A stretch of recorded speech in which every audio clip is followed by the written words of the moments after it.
Hey guys, welcome back to my YouTube channel. If you're new here, hi, my name is Wabosha. Welcome to the Slay Squad. So today I'm going to finally be filming the Kenyan tag, so let's go. Question number 1. Where were you born?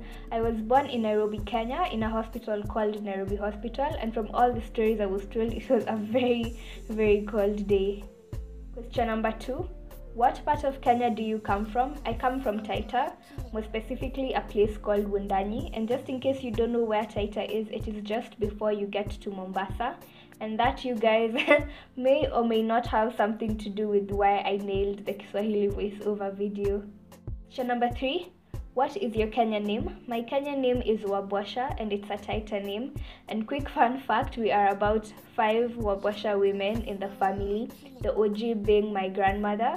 So at a family function, if you call out Wabosha, like 5 people will turn like, what's good?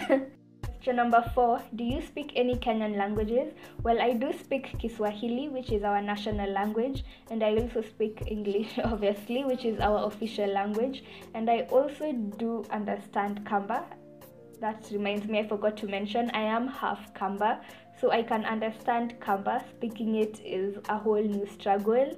And when it comes to Taita, well, I know a few words, and one of the few words I know is Kwasinda, which basically just means umeshindaje, so that's it. Question number 5. When were you last in Kenya? Well, I'm currently in Kenya, and today is Friday the 14th of July, if I'm not wrong. So yeah, I'm currently in Kenya. Number 6. Name Kenyan celebrities.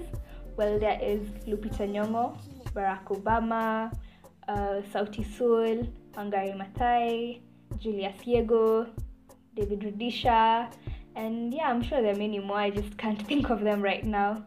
The next question is, what is your favorite Kenyan song? Oof, I think choosing just one song is going to be really hard, especially because we have the oldies, you know, Kina Genge, Lungombas, Nonini. Those guys used to hold it down when I was a kid. They were so bomb. But if you're talking more recently, I have been obsessed with Penagitu. Like any song she has been in, any song she has done, I'm in love. She is awesome. And yeah, especially her new song, that song is my jam. Question number 8. Favorite Kenyan food?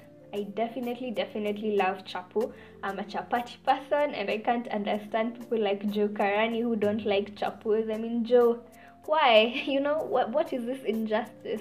What do you have against chapos? Question number 9. What do you own that is Kenyan? Well, I'm from the coast, so it will make a lot of sense if I owned lessons, and I do have quite a number. I have a few here.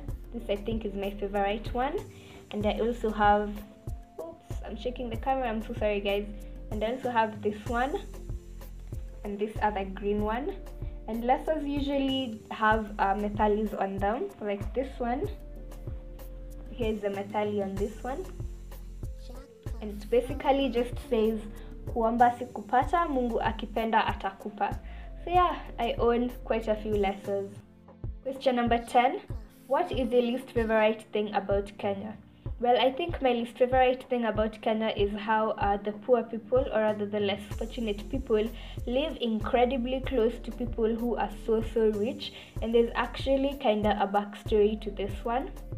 So a few weeks ago, when I was filming the music video with King Kaka, we had to go to some skate park. And in case you haven't seen the music video yet, the skate park is this very beautiful place with kids skating all over. So what happened is that we got left behind kidogo, so the King Kaka's PA sent us a pin drop to the location.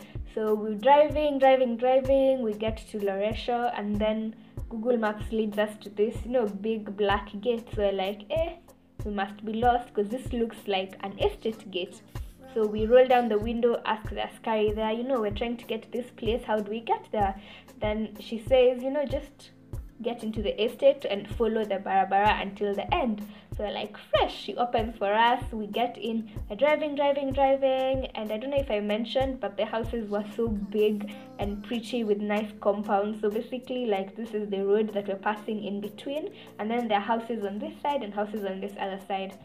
So we keep driving. We're driving for about 10 minutes in between these pretty houses, and then I'm getting a cold. Out of nowhere, the big pretty houses stop, and the road, is kind of getting dusty. So we're like, "Hey, Amma, we're lost." We roll down the window, ask a second person, we're looking for the skate park. How do we get there?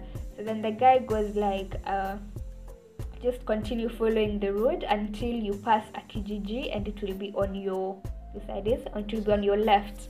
So we continued going, and in my head I was wondering, a Kijiji right here in between all these pretty houses. And if you don't know what a Kijiji is, it's basically a village. So we continue going, we go, and then what was a big, road that could pass two cars starts getting smaller and smaller, and it can eventually only pass one car. That one car we were in was even struggling to fit in the road. And then the houses, they changed. They became Mabati houses. We had those communal bathrooms, which you were paying 10 shillings to go and use the bathroom and shower, or do your business. And okay, I don't know, I just found it very sad, because if you literally came out of the car and tiptoed, you could see the very big pretty houses. And here on this other side were people who most likely didn't even have clean flowing water. So it's just something I found very sad. And eventually, in the end, when the Kijiji ended, a few meters later, it was the same thing. Immediately it ended, the tarmac road started again, and there's another gate, and then again big pretty houses. So in between all this, wealthy people, there were a group of people who, could hardly afford to live. So I just found it very sad. Number 11, what is your most favorite thing about Kenya? Well, there's the cliche answer, that is the people, saying how Kenyans are wonderful people, nice people. Don't get me wrong, Kenyans are really nice people, but I think for me the answer will be Kenyan people, in the sense that how can turn up. Like, Kenyans know how to make any situations lit. Like, currently there is the IAAF games, like the under 18 ones, and if you see Kenyans cheering, like, you can tell that these people just love their country. They cheer so hard. And then another thing is that if you're inside here, you can be like, as Kenyans, we are not united. Wait until you get out here, like you get out of the country.